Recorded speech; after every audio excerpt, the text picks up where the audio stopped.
L'air du matin est saturé d'une douce odeur de putréfaction, une puanteur aigre-douce qui s'accroche à tout. C'est le genre d'odeur qui vous donnerait la nausée si vous étiez encore en vie. Voilà enfin réveillé. Votre respiration saccadée, mi-soupir, mi-haillement, vous trahit. N'ayez pas honte. Les vivants ont toujours besoin d'un moment pour s'acclimater à mon foyer. Bienvenue dans le jardin de Nurgal, petite âme. Ne vous souciez ni de la boue ni des mouches. Elles ont leur place ici, tout comme le ciel couleur rouille. Une belle matinée, vraiment. Le brouillard visqueux flotte en nappe vert doré au-dessus des marécages bouillonnants, et les arbres tordus ploient sous le poids du lichen gluant, leurs branches croulant sous des fruits bulbeux qui éclateront de spores de peste au moindre contact. Écoutez, le joyeux babillage lointain des nurglings qui jouent dans les mares fétides. Ils gloussent comme des enfants, barbotant dans une eau saumâtre et croupie.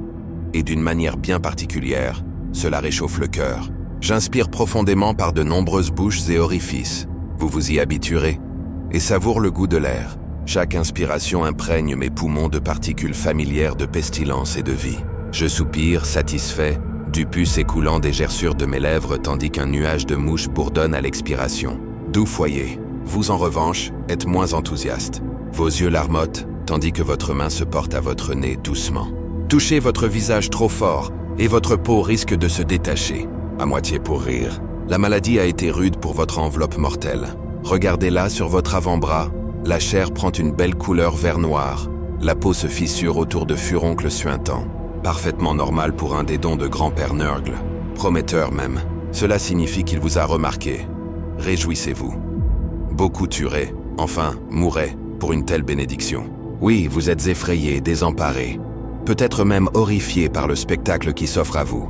Prenez un instant. Reprenez vos esprits, car la fièvre ne les a pas encore obscurcis. Je suis réel, et ceci n'est pas un simple cauchemar, enfin, pas seulement. Mon ombre corpulente sur vous, le sourire crapaudin sur un visage pustuleux, les mouches tournoyantes autour de mes cornes, la bave et la bile qui s'écrasent sous mes mouvements, tout cela est parfaitement vrai. Du moins selon la conception de la vérité ici, dans le Warp. Permettez-moi de me présenter petit. Je sers grand-père Nurgal. Ce que vos impériaux appellent grossièrement un grand immonde. Un titre dur, n'est-ce pas? Je préfère oncle bienveillant de la maladie ou gardien de la décomposition, mais je porte le titre de grand immonde avec fierté. Il a une certaine prestance, n'est-ce pas? Grand immonde, je suis l'un des enfants favoris de Nurgal, seigneur des fléaux, seigneur des mouches, maître de la peste et de la décomposition. À travers moi et les miens, sa volonté se répand dans le cosmos, mais ici, dans ce jardin, nous nous trouvons au cœur de son royaume. Et toi, chère âme, tu y as déjà un pied. Littéralement, tes orteils s'enfoncent dans la boue sous toi. Ne panique pas, ce n'est que ton esprit qui aspire dans le Warp. Ton corps reste dans le matérium, pourrissant là où il est tombé. Tandis que cette enveloppe meurt, ton âme se rapproche des bras de grand-père. Tu planes au seuil. Heureusement pour toi, je serai ton guide. Je serai doux, enfin, aussi doux que le permettent des griffes en forme de faux. Marche avec moi. Si marcher est difficile avec cette jambe nécrosée, appuie-toi sur un nurgling. Vois-tu le petit être impatient à tes pieds? Ventre rond, bras croûteux, yeux brillants et malicieux. Il me tend la main. Visqueux certes, mais bien intentionné. Un nom? Ils n'en ont pas comme les mortels. Je l'appelle comme bon me semble. Kalinou, petit pousset, peu importe. Ça ne le dérange pas. Profite de l'attention minuscule. Il couine quand je lui caresse la tête verruqueuse. Et un jet de liquide nauséabond jaillit d'un de ses nombreux orifices. Adorable. C'est l'un de mes nombreux petits assistants, nés des furoncles qui recouvrent ma peau. Oui, littéralement. Comme un parent fier, je l'ai fait naître de mes plaies et de mes blessures. Chacun porte en lui une étincelle de l'amour de Nurgle, impatiente de la partager avec tous. De petites créatures turbulentes, sous mes pieds, sous mes sabots, dans mes entrailles, mais chacune m'est chère. Dans ce jardin, je joue le rôle de la soignante. Je nourris les slimes, je m'occupe des mauvaises herbes et je remue les chaudrons quand grand-père se repose. C'est une vie satisfaisante, pleine de plaisirs simples. Attention où vous mettez les pieds. Une bande d'asticots grouillants barre le chemin. Mieux vaut ne pas les écraser entre vos orteils pour l'instant.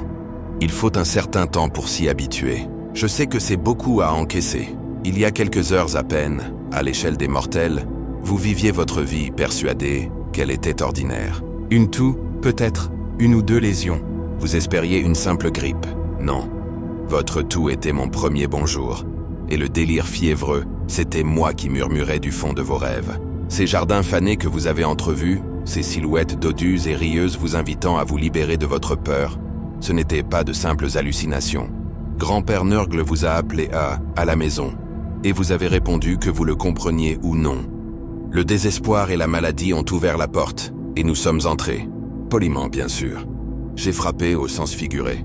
Rares sont les mortels qui nous accueillent avec un sourire. Ils implorent votre faux empereur ou n'importe quel dieu qui ait des oreilles, mais rarement grand-père Nurgle, jusqu'à ce que le désespoir les mette à nu. Ce n'est que lorsque l'espoir s'éteint que la plupart d'entre vous entrevoient la vérité. Il y a de la bonté dans la déchéance, du soulagement dans l'abandon et une étreinte chaleureuse, quoique visqueuse, qui vous attend au-delà de votre douleur. Je peux lire la question dans vos yeux, ou dans celui qui n'a pas encore fondu. Pourquoi moi? Que vais-je devenir? L'angoisse d'une âme au bord du précipice, son goût m'est familier. Oui, je perçois l'émotion dans le souffle du warp, la peur devient vive et acide.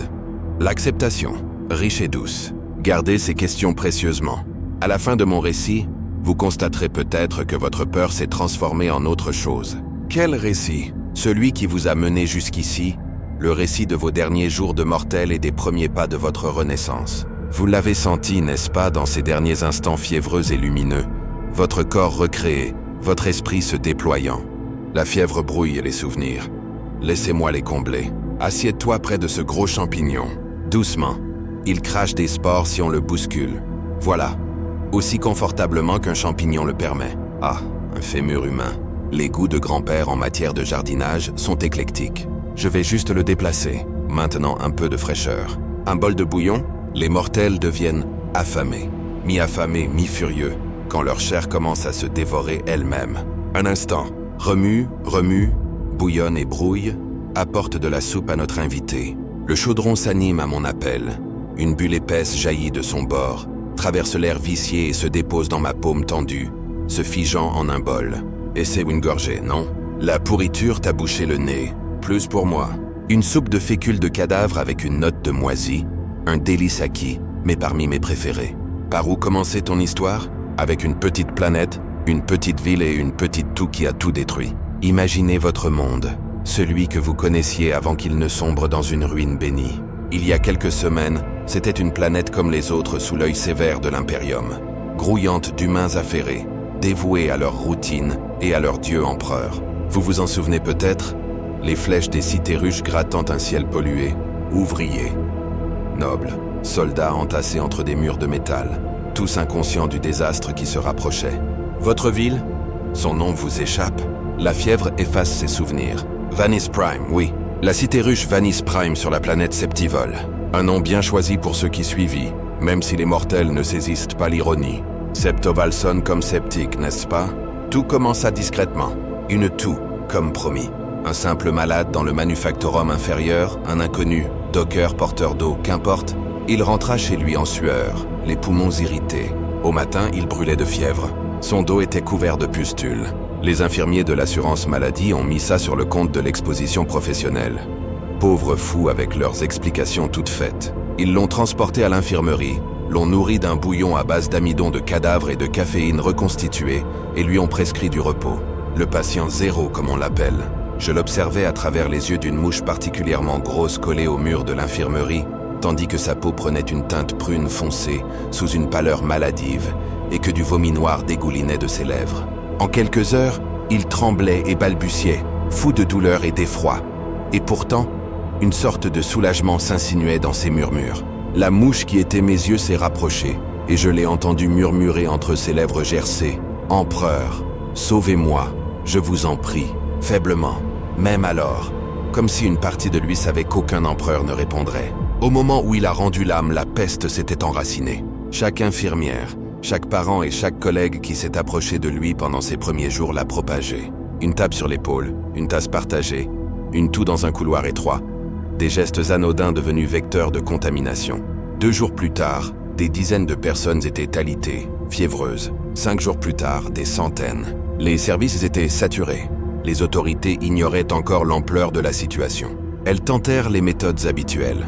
Quarantaine partielle, consigne de confinement. Les gouverneurs détestent nuire à la productivité, mais les employés de l'administratum durent admettre que quelque chose clochait. La rumeur se propageait plus vite que la maladie. Murmures d'un nouveau virus, de contamination extraterrestre, et des chuchotements plus audacieux évoquant quelque chose de pire encore. Chaos, murmurait-il à huis clos, comme si le mot lui-même pouvait mordre. Une poignée d'initiés étaient au courant, les quelques joyeux initiés, les membres du culte, des âmes bénies et courageuses qui préparaient le terrain pour mon arrivée triomphale. Vous ignoriez qu'un culte Nurgal nichait dans votre ville jusqu'à ce qu'il soit trop tard. Ils se sont cachés pendant des années, un guérisseur hérétique ici, un éboueur là, un employé de l'administration du gouverneur, semant discrètement le dogme de grand-père. Ils ont veillé à ce que, dès que le patient zéro tomberait malade, la peste se propage sans entrave. Un siphon sur une machine de purification d'eau pour laisser passer un peu d'impureté.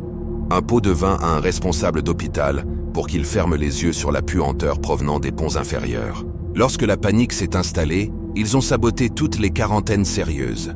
Un adepte, Émile, si ma mémoire est bonne, s'est délibérément infecté, a trébuché dans la centrale de recyclage de l'air et s'est ouvert les furoncles dans le réseau d'eau potable. Quelle fontaine il a créée! Le sang et le pus ont coulé dans les canalisations de la ville, portant les bénédictions de grand-père à des milliers de personnes à la fois. Il est mort en souriant, sachant qu'il renaîtrait dans notre jardin. En une semaine, Vanice Prime a été ravagée par la peste. Des quartiers entiers sont devenus silencieux, hormis les toux grasses et les gémissements des mourants. La ruche inférieure, là où tout a commencé, s'est transformée en charnier. Les forces de l'ordre envoyées tenir les barricades ont trouvé des rues jonchées de corps effondrés, agenouillés en signe de supplication ou recroquevillés dans un désespoir fétal, la chair se détachant des os comme de la cire. Certains morts ne sont pas restés morts longtemps. Une petite surprise pour moi. Une souche particulièrement vicieuse, mi-variole physique, mi-malédiction venue du Warp. Ils l'appellent la peste zombie, ou la malédiction de l'incrédulité, d'après certains grimoires inquisitoriaux poussiéreux. Ceux qui sont morts sans la moindre lueur d'espoir ou de foi se sont relevés, les yeux voilés, l'esprit vide, poussés par ma volonté et la fin de la maladie. Imaginez le choc quand les équipes de quarantaine sont arrivées et que les cadavres ont tendu la main pour mordre. Les premières escouades qui ont pénétré dans les zones à risque, courageuses, armées, résolues, ont rapidement été submergées par leurs anciens patients, la gueule pendante, les mains crispées. De nouveaux zombies pestiférés ont surgi dans le bruit. Des coups de feu et des cris ont retenti dans les étroits couloirs de la ruche inférieure. Quelques survivants paniqués s'enfuirent vers le haut, propageant l'infection à chaque pas. J'aime la symétrie. Les guérisseurs qui tentaient d'endiguer la maladie en devinrent les messagers vers de nouveaux districts. Là-haut, dans la flèche, les puissants se sentaient d'abord en sécurité. Imaginez le gouverneur à sa grande table, recevant d'un geste dédaigneux les rapports de troubles en contrebas, une simple émeute, un mal localisé parmi la misère.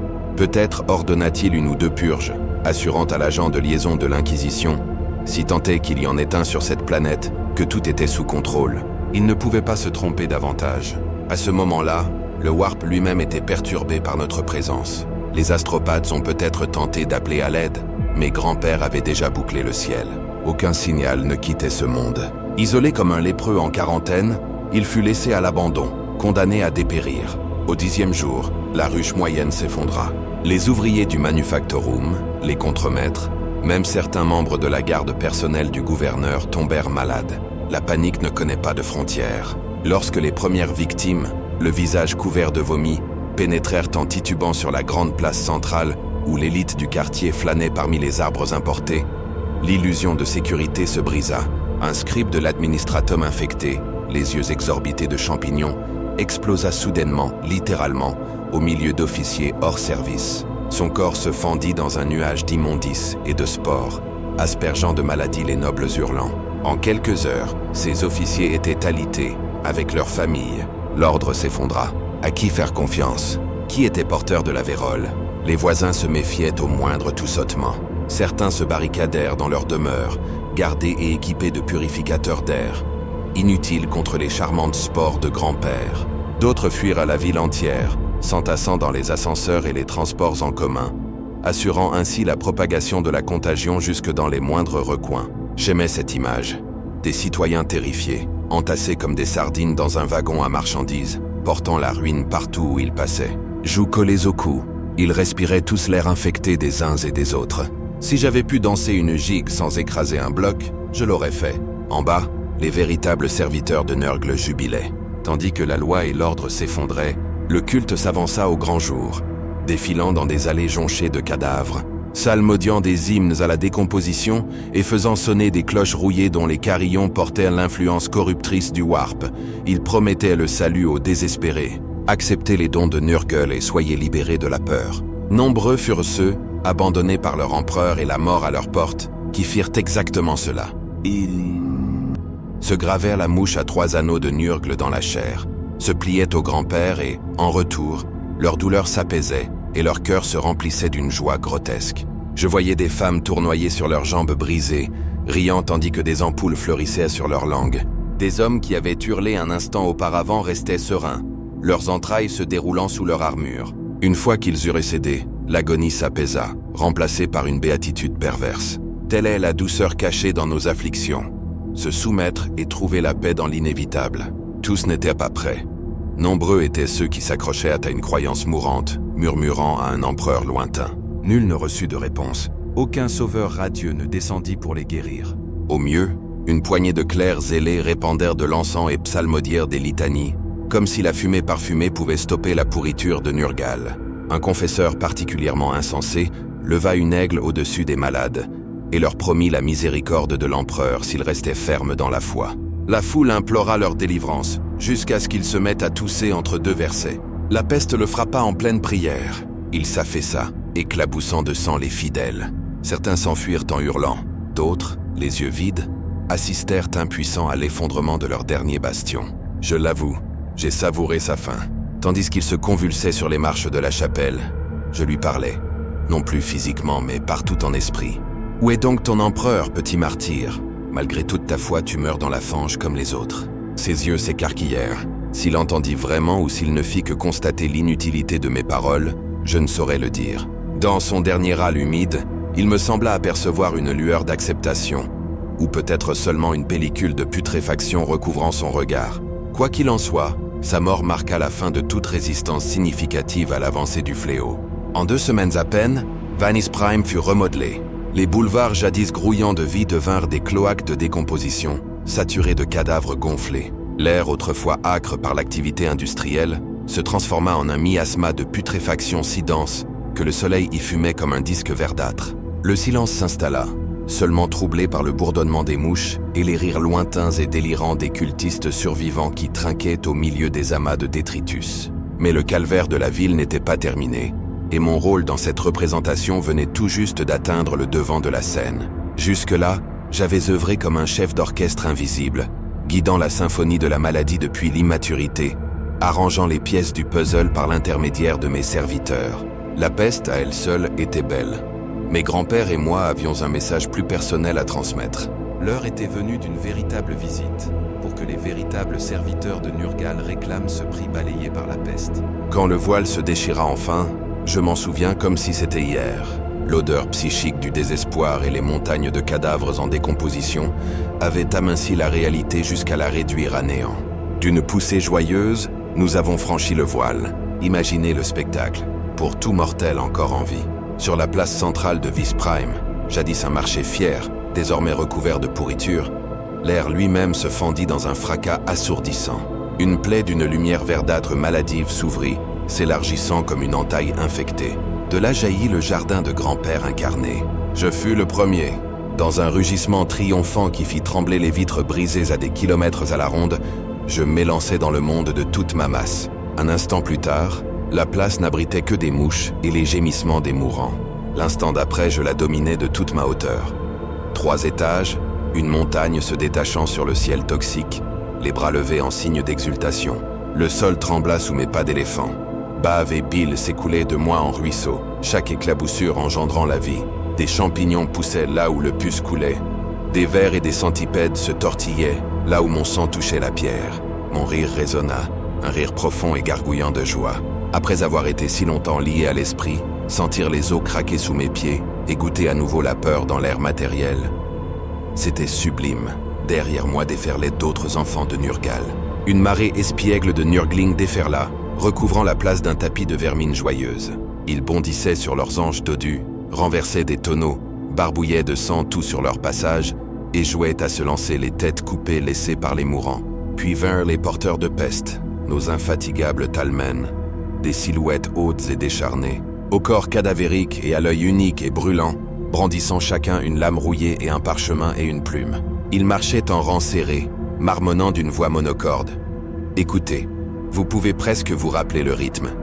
7 par 7, le décompte commence. De ce ton monocorde et sec, ils comptaient chaque cadavre et chaque infection. Intendant scrupuleux de la générosité de grand-père. Plusieurs bêtes boursouflées de Nurgle suivirent. Des créatures limaces gargantuesques aux tentacules traînants et aux gueules béantes. Des chiots pestilentiels surdimensionnés, avides d'étouffer quiconque d'une affection collante. L'une d'elles me dépassa en trombe, couinant tandis qu'elle bondissait après une victime de la peste en fuite, comme un chien après un jouet. Les jambes du pauvre homme le lâchèrent rapidement. La bête bondit, roula sur elle-même et l'écrasa en bouillie. Lorsqu'elle s'envola, il n'était plus qu'une tache rouge-verte. Perplexe, elle tâta la bouillie, incapable de concevoir la mort autrement que comme la fin d'un jeu. Je lui donnai une tape encourageante. Enfin, plutôt une bonne grosse tape, et elle continua son chemin en rampant à la recherche de nouveaux amis, laissant derrière elle une traînée de limaces luisantes. Le spectacle ne se limitait pas au sol. Au-dessus de nos têtes, les nuages tourbillonnants se fendirent pour révéler des silhouettes descendantes, une multitude de vaisseaux rouillés et des éclairs de téléportation. La garde de la mort était venue récolter les fruits de son travail. À travers le smog, j'aperçus des silhouettes corpulentes en armures énergétiques antiques qui descendaient péniblement de leurs atterrisseurs. La céramite, jadis fière, désormais corrodée et immonde, était ornée d'encensoirs oscillants qui crachaient une fumée pestilentielle et surmontée d'icônes hérissées de pointes de Nurgle. Ces aristrêtres, des mortels élevés au rang de héros par la faveur du grand-père, avançaient lentement mais inexorablement à travers la boue et les cadavres. Une escouade de marines de la peste émergea d'un nuage de spores à la lisière de la place, boletaient prêts à faire feu. Je reconnus leur chef à la bannière rongée par les mouches qui s'effilochaient sur son sac et au couteau de la peste orné qu'il tenait à la main. Un champion de Nurgle, gonflé de maladie et d'orgueil. Sa voix résonna dans un vox gris obstrué par les glaires tandis qu'il scrutait le champ de bataille. « Notre œuvre a porté ses fruits, frère », gronda-t-il, un rire étouffé sous sa voix. « Ce monde est véritablement béni par le grand-père. » Ils avancèrent pour rejoindre mes démons, abattant les mouvements isolés d'un tir désinvolte. Une femme délirante, le visage à moitié décomposé, tituba vers eux, cherchant peut-être de l'aide.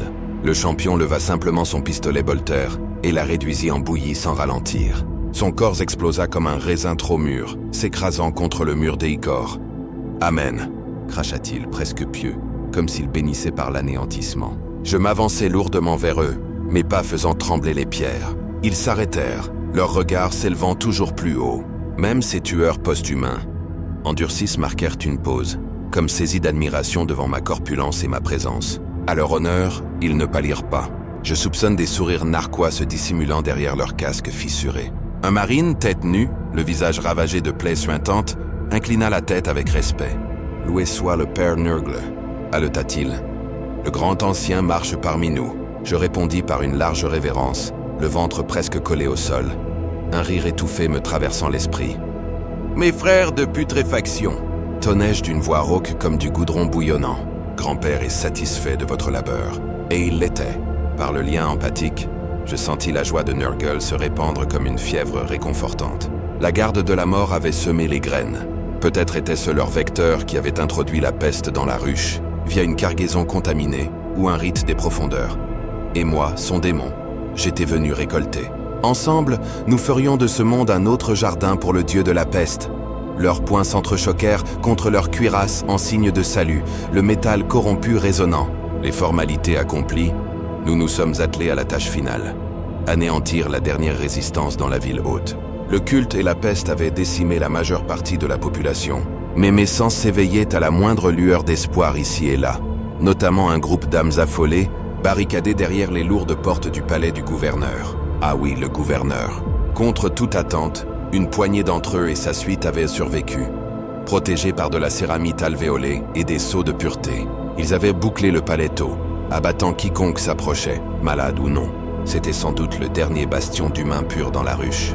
Ils durent assister, terrifiés, à l'arrivée de mon hôte sur la place. À l'approche des portes imposantes, des tirs crépitèrent des meurtrières. Des rafales laser et des balles réelles sifflèrent sur ma peau, la plupart s'écrasant sur ma chair pustuleuse ou s'enfonçant dans mes bourrelets de graisse sans grand effet. Quelques balles ricochèrent sur les plaques de la garde de la mort, éraflant un peu de crasse, mais améliorant à peine mon apparence. D'en haut, une voix désespérée retentit. « Daemon l'immonde, nous servons l'empereur. Tu n'auras pas ce sanctuaire. » Je levai les yeux et aperçus un homme en habit somptueux, penché à un balcon. Le gouverneur Brestonton Orund, en armure carapace dorée, le visage crispé par la peur et la fureur. À son crédit, il était toujours à son poste et non sous le lit. À ses côtés, une silhouette drapée brandissait un bâton surmonté d'une aigle d'argent. Ah, un inquisiteur. Même du sol, je pouvais sentir la ferveur et l'aura psychique qui émanait de lui. « Vermine rebelle !» grogna le champion de la Death Guard, tandis qu'une mitrailleuse crépitait de son épaulette. Il fit un geste. « Abattez ces parapets, n'en laissez aucun !» Les marines de la peste avancèrent sous la faible grêle et se mirent à l'œuvre avec une grâce méthodique. Les grenades traçaient des arcs paresseux et explosaient sur les balcons, enveloppant les défenseurs de brume corrosive. Un bolter lourd martelait, ses obus chargés de maladies déchirant la maçonnerie et les hommes sans distinction. Un courageux garde se pencha, un missile à la main. Une balle de bolter l'atteignit en premier, et il ne fut plus qu'un nuage rouge. Pendant que mes alliés mortels s'occupèrent des remparts, je préparais quelque chose de plus grandiose. Les portes du palais, deux portes jumelles en adamantium ornées de l'aigle impérial, étaient scellées depuis les premières alertes. Peut-être les croyaient-ils inaccessibles. Je résolus de leur montrer le contraire.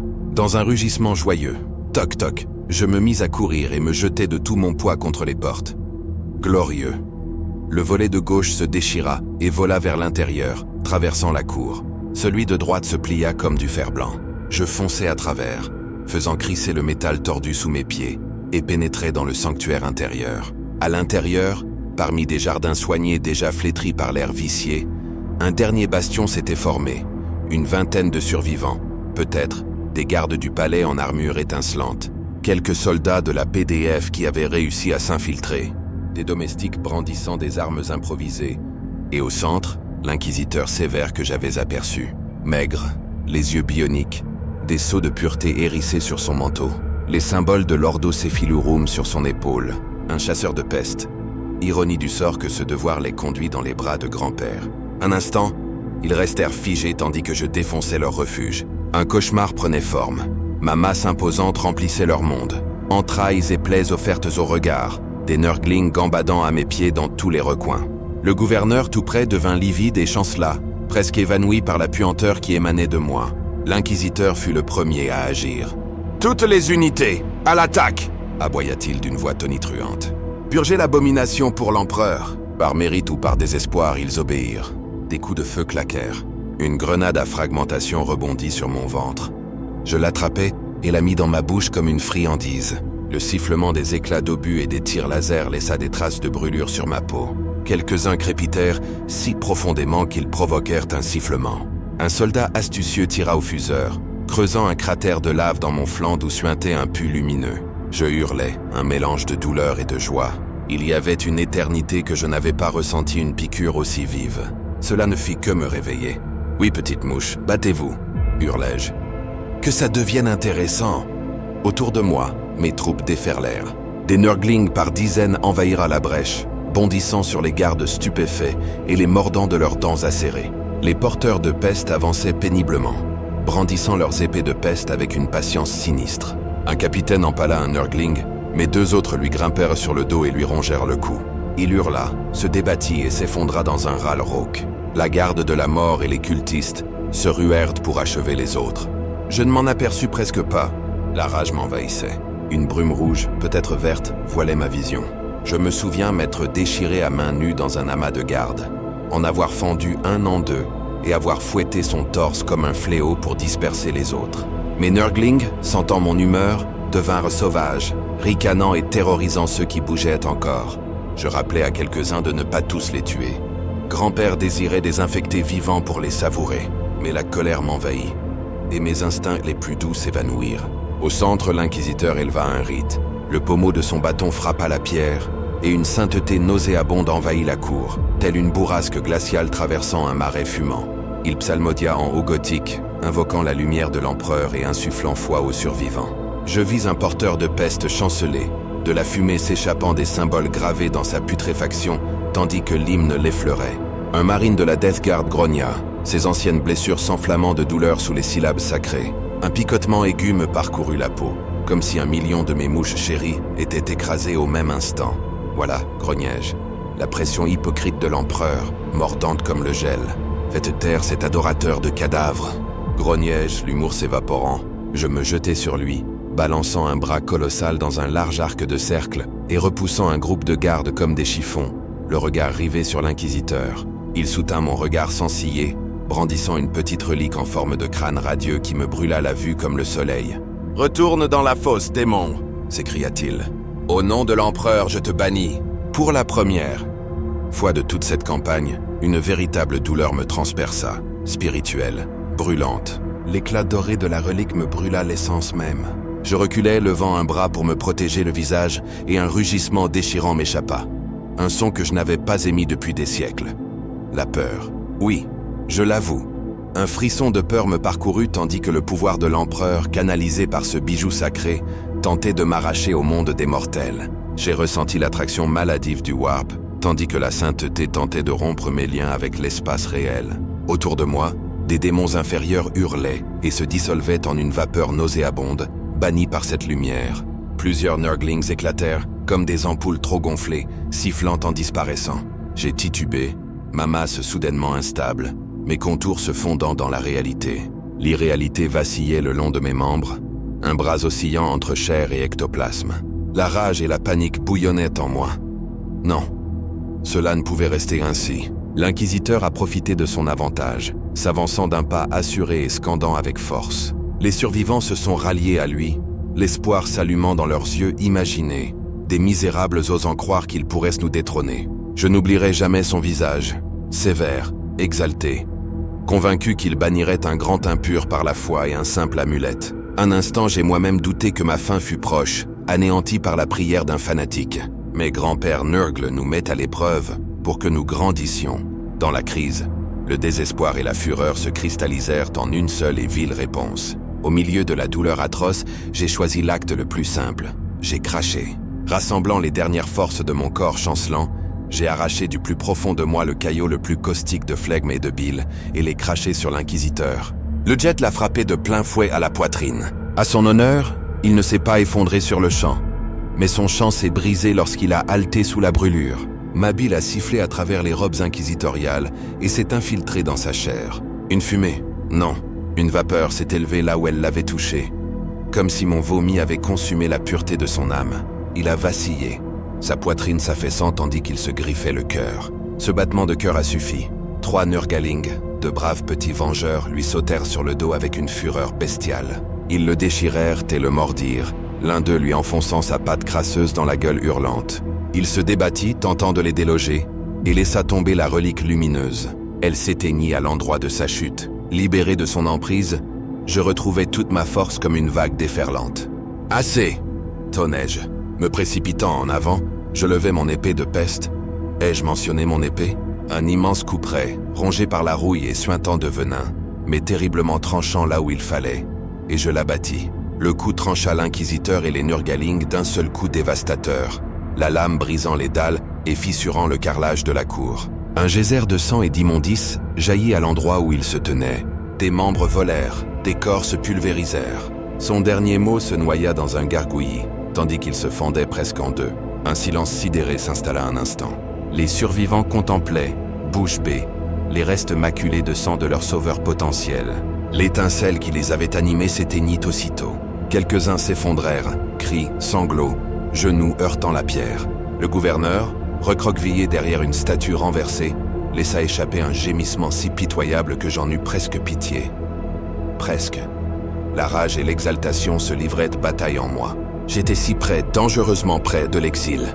Le contact caustique de l'empereur me transperçait encore. La fureur s'empara de moi. « Tu oses ?»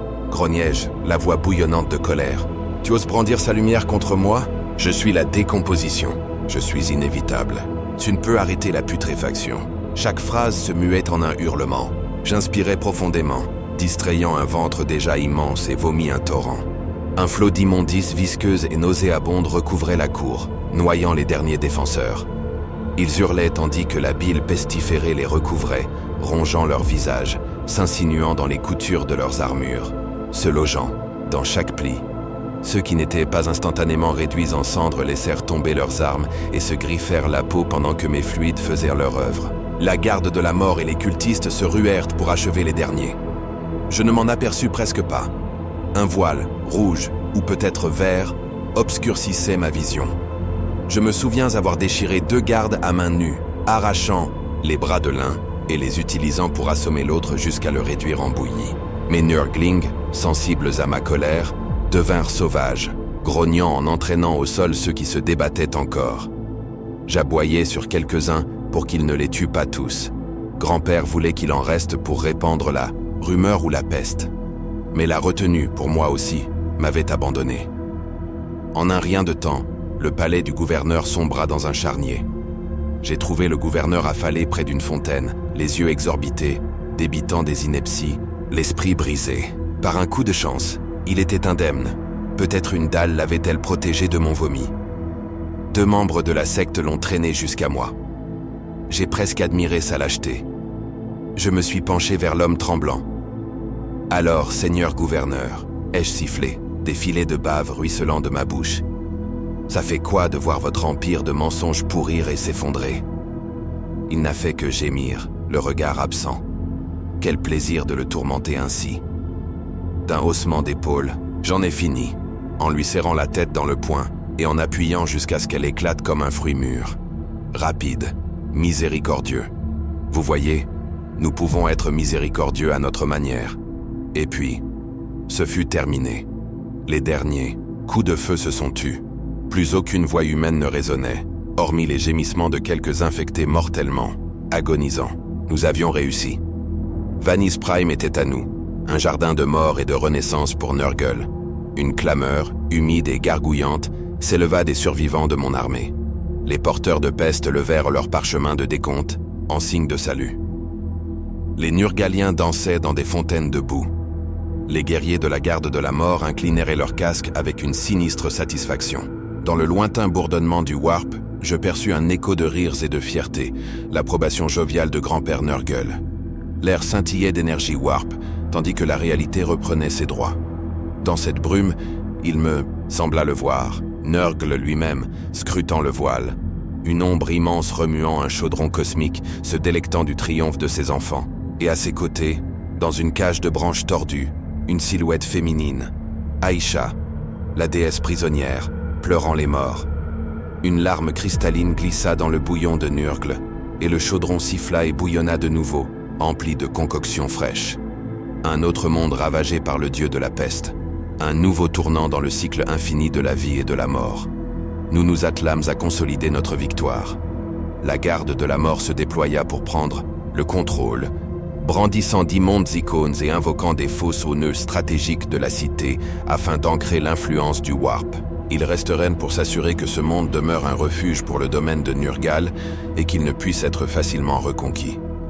Je m'employais à étendre l'emprise du jardin, à planter littéralement la décomposition. De larges gestes, j'attirais la moisissure et les lianes des vestiges du palais. Des vignes d'un vert maladif, leurs extrémités gonflées de capsules venimeuses dégoulinantes, grimpaient le long des piliers de marbre. Des fleurs de putréfaction, hideuses et magnifiques, s'épanouissaient sur des tas d'abats. Le jardin de Nurgle s'insinuait dans l'espace réel, transformant la ruche en un minuscule écho du royaume de grand-père. Même le temps commença à changer. Le voile de nuages au-dessus de nous se transformait en une bruine permanente, une pluie immonde qui allait imbiber le sol, empêchant toute vie saine de s'enraciner à nouveau, ne laissant place qu'à la flore profane du chaos. En quelques jours, la moindre trace de vie sur le globe s'éteignit. Les hameaux isolés et les colonies lointaines succombèrent sans que nous ayons à leur accorder plus qu'une pensée fugace. Les fléaux de Nurgle, portés par les vents, se logèrent dans le ventre des vermines jusqu'à atteindre le dernier bastion. Septivol tout entier devint un immense charnier, silencieux, gonflé, prêt à être cultivé par grand-père. Dans ce silence, je t'ai enfin remarqué. Oui, toi. Te souviens-tu de ce moment? Probablement pas. Tu étais à peine conscient. Je m'en souviens parfaitement. Après la bataille, une fois la rage apaisée et la jubilation installée, Je t'ai trouvé dans la cour du palais, affalé contre une statue renversée. Un jeune soldat aux yeux cernés, l'armure déchirée, ne tenant plus qu'à un fil. Je me suis approché lourdement. Tu étais appuyé au pied d'un héros impérial oublié depuis longtemps. Ta dernière arme t'avait glissé des doigts. Sous le genou, une jambe avait disparu. Elle gisait là, à quelques mètres, rongée jusqu'au moignon par une bête de Nurgle peut-être. Ton sang s'était accumulé autour de toi, étrangement mêlé à la viscosité de ma bile. Tu avais dû être effleuré par le bord de mon vomi, un baptême béni d'infection. Quand j'ai baissé les yeux, tu as relevé la tête d'1 millimètre. Que l'empereur te bénisse. Il te restait encore assez de force pour me lancer un regard de défi ou de délire. Tes lèvres ont bougé. Un seul mot, je crois. Monstre, empereur ou seulement un croassement humide. Je préfère imaginer une malédiction. C'est plus théâtral. Et pourtant, à cet instant, j'ai ressenti quelque chose qui ressemblait à de l'admiration. Voici un mortel qui avait vu tout ce en quoi il croyait se décomposer en boue, dont le corps était ravagé et criblé de médons, mais dans le regard duquel brillait encore une étincelle tenace, délicieusement obstinée. Parfait. Je me penchai et, avec une douceur surprenante, je te pris dans ma main immense.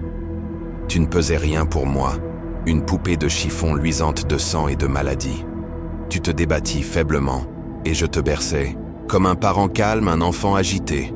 Chut, murmurai-je d'une voix rauque. Ton combat est terminé, petit.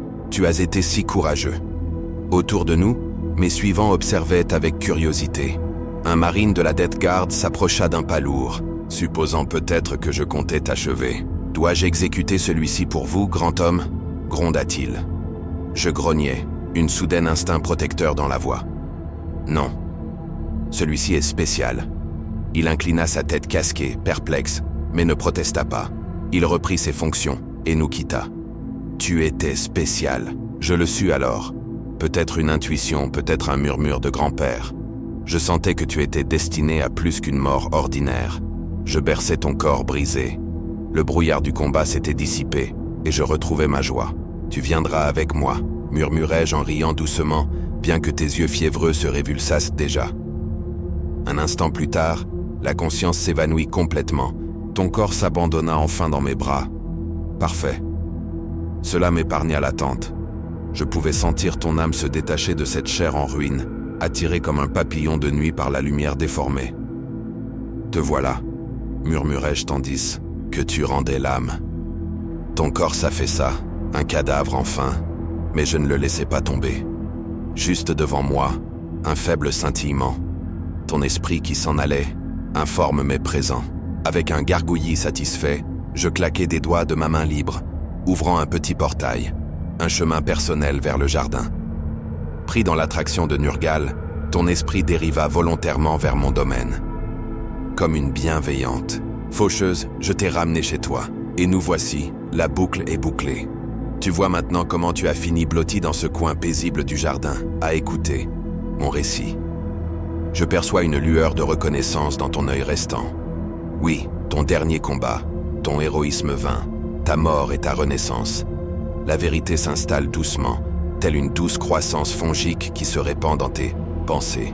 Après avoir ramené ton âme, il lui fallait du temps pour prendre forme. Je t'ai porté comme une précieuse spore. Je t'ai déposé dans une flaque confortable sous les branches d'un arbre flétri. Et j'ai laissé les bénédictions de grand-père agir. Tu as germé magnifiquement. Regarde-toi maintenant. Je me souviens de ma propre naissance, sortie du chaudron de grand-père, minuscule créature. Et regarde-moi aujourd'hui. Chacun a son chemin. Allez, examine-toi, étire tes bras. Ah oui, plus qu'un. Qu'importe. Vois comme ta chair luise d'une corruption moussue se tissant sous tes yeux. Dure, coriace, teintée d'un joli vert marais. Voilà ta nouvelle peau, une nette amélioration par rapport au rose fragile que tu arborais auparavant. Ton ventre est déjà légèrement ouvert, tes entrailles s'agitent au gré de leurs envies, mais remarque, aucune douleur. C'est agréable, n'est-ce pas? Comme desserrer sa ceinture après un bon repas. Un vrai soulagement. Penche-toi au-dessus de cette flaque. Trouble, mais suffisamment clair pour un reflet. Là, reconnais-tu ce visage? Les cheveux épars ont disparu. La maigreur et la maladivité ont fait place à une robustesse plus solide, quoique décrépite. Et cet œil, brillant et globuleux, irradiant de l'intérieur du pouvoir de Nurgle. Certes, c'est le seul œil désormais, parfaitement placé au milieu de ton visage. Les porteurs de la peste ont rarement besoin de perception de la profondeur, crois-moi. Et de ton front se courbe une belle corne. Magnifique. Elle te marque à jamais comme un serviteur béni de Nurgle. J'entends ce léger râle dans ta gorge, là où jadis tu haletais. Choc et stupéfaction à la fois. Tout va bien. Le passage de mortel à démon peut être bouleversant. Certains parlent d'un brouillard. Euphorie et lucidité simultanée. Tes souvenirs humains peuvent s'estomper, comme s'ils appartenaient à quelqu'un d'autre, il y a bien longtemps. Ta nouvelle vie bourdonne au fond de ton esprit. L'appel du devoir, le besoin de compter et de répertorier, de partager les dons que tu as reçus. Cette démangeaison que tu ressens, c'est l'instinct des talibans. Bientôt tu tiendras des registres de maladies. Ce n'est peut-être pas glorieux, mais c'est une tâche honorée parmi les nôtres. Comment te sens-tu, petit? Aucune douleur, j'imagine. Les blessures qui t'ont tué n'ont plus aucune importance. Vois, même la jambe manquante, ces tubercules de chair qui gigotent sont déjà en train de refermer le moignon. Si grand-père le veut, tu pourras la faire repousser. Peut-être sous forme de tentacules, peut-être sous forme de chevilles d'os. Ce serait merveilleux, n'est-ce pas? Plus important encore, la peur est-elle encore là? J'en doute. Peur de la mort, de l'inconnu, de la douleur, de la perte. Tout a disparu, évaporé comme la rosée du matin sous un soleil de plomb. À sa place, ce calme étrange, la sérénité d'accepter d'appartenir à quelque chose de plus grand, de décomposé et d'éternel. C'est la paix de Nurgle, le don auquel vous avez si longtemps résisté, désormais vôtre pour toujours. Regardez, un Nurgling se cache derrière un chapeau de champignons, la tête penchée par la curiosité. On fait les présentations? Vas-y, l'encourageai-je. Le minuscule démon s'élance et saute sur vos genoux, ou plutôt, sur votre cuisse à moitié décomposée. Vous le fixez, vous préparant peut-être à la répulsion, mais elle ne vient pas. Sa bave et ses rires ne vous dégoûtent pas. À défaut d'un sourire, votre nouveau visage n'est pas fait pour cela. Un sentiment de familiarité naît au moins. Il frotte affectueusement son museau contre votre blessure au ventre. Félicitations, vous vous êtes fait un ami, le premier d'une longue série. Et regardez là, juste au-dessus de votre couronne. Un parchemin d'une blancheur immaculée se met déjà en place, une liste se déroulant, aux lignes d'une écriture lumineuse. La charge sacrée du porteur de peste vous a trouvé. Chaque âme emportée par les fléaux que vous avez contribué à répandre, consignée avec soin. Les chiffres s'organisent de par 7. 7 est le chiffre de grand-père. Et vous travaillez, déjà selon un schéma béni. Une éternité d'arithmétique vous attend, et une fois le rythme trouvé, on dit que c'est profondément satisfaisant. Vous ne manquerez pas de mentor non plus. Des pas traînent derrière nous tandis qu'un de mes lieutenants s'approche à petits pas. Un porteur de peste plus âgé, avec un corps particulièrement majestueux et des lunettes fissurées pour déchiffrer les petits caractères des noms interminables de maladies. Il s'éclaircit la gorge enrouée et de sa voix monocorde et sèche vous souhaite la bienvenue dans cette tâche. Il enfonce une plume rouillée, dégoulinante d'encre ou peut-être de sang coagulé, dans votre main, et dans l'autre, un parchemin apparaît, voilé de symboles immondes dont vous connaissez déjà, d'une manière ou d'une autre, le recensement actuel des fléaux. Sans réfléchir, vous articulez une réponse rauque, un assentiment humide et guttural dans la langue sombre de Nurgle. Il y a un instant, vous étiez incapable de prononcer un mot. À présent, vous promettez de cataloguer chaque plaie de la ruche septivale dans les moindres détails. Je suis démesurément fier, satisfait. Le lieutenant se retourne et regagne son bureau en se dandinant, laissant derrière lui une mince traînée d'asticots qui s'enfouissent aussitôt dans la terre du jardin. Vous levez les yeux en quête de conseils, de réconfort, et vous les trouvez. Tu as bien travaillé, mon enfant. J'esquisse un sourire rassurant. La moitié de mon visage se détachant, il risque d'être un peu féroce, je m'en excuse. Voici ta nouvelle vie. Plus de souffrance inutile, plus de peur de l'inconnu. Tout se décompose et nous veillons à cette certitude. Nous sommes le remède au mensonge de l'immortalité. Dans nos bras, tous les êtres vivants découvrent un sens à leur existence. Une grosse mouche bleue cadavérique se pose sur votre épaule, une autre se perche sur votre corne. Cela ne vous dérange absolument pas. Ce sont des proches désormais. Au loin, une grande cloche sonne, et le rire du grand-père Nurgle gronde comme le tonnerre. Peut-être vous a-t-il remarqué, un nouveau venu dans son armée. Peut-être cette cloche marque-t-elle votre entrée à son service. Je pose une main lourde et prudente sur votre épaule voûtée et vous invite à vous lever. Viens, petit, il y a tant à faire, et l'éternité pour le faire. Vous soulevez le parchemin et la plume avec une ardeur naissante qui est une douce musique à mes sens. Là où vous trembliez de terreur, vous fredonnez maintenant avec détermination. Nous mettons en route et je fredonne un hymne à la peste. Une ribambelle de Nurgling nous suit comme des canetons. Tu boites à mes côtés, ton œil solitaire s'imprégnant de cette splendeur grotesque avec une sorte de contentement. L'odeur, une fois ignorée, paraît presque désuète, et bientôt, tu ne la remarqueras même plus. Le chemin débouche sur un panorama du royaume de Nurgle, dans toute sa splendeur disgracieuse. Des jardins marécageux à perte de vue, où pourriture et vie s'entremêlent. Des forêts d'arbres squelettiques se courbent sous des boucliers de champignons lumineux. Un immense marais bouillonne d'écume multicolore, où une gigantesque limace démoniaque se vautre paisiblement, libérant une bave qui, un jour, irriguera des champs desséchés. Au loin, une tour de guet en laiton rouillé exhale d'épais nuages de spores dans un ciel jaune maladif. Le long d'une crête, une procession de porteurs de peste avance péniblement, leur chant de travail monotone étrangement joyeux tandis qu'ils inscrivent les nouvelles pestes dans des registres. Au-dessus de nos têtes, des nuées de mouches, putrides bourdonnent, transportant le pollen d'un jardin de cadavres à l'autre, semant la vie dans la mort. Vaste, vivant, en perpétuelle transformation dans sa décomposition, ce royaume t'inclut désormais, pour toujours. Avant de replonger dans les sous-bois suintants, je t'observe une dernière fois. Pas si terrible, n'est-ce pas? Tu réponds par un grognement sourd et résonnant que je prends pour un acquiescement, voire un rire. Ta nouvelle voix est difficile à déchiffrer, mais ton esprit est paisible. Bienvenue chez toi. Grand-père Nurgle t'attendait. Ne t'inquiète pas pour le monde que tu as quitté. Il repose immobile et silencieux à présent, à jamais dans l'étreinte de grand-père. L'Imperium s'en souviendra, si tant est qu'il s'en souvienne, comme d'une perte funeste.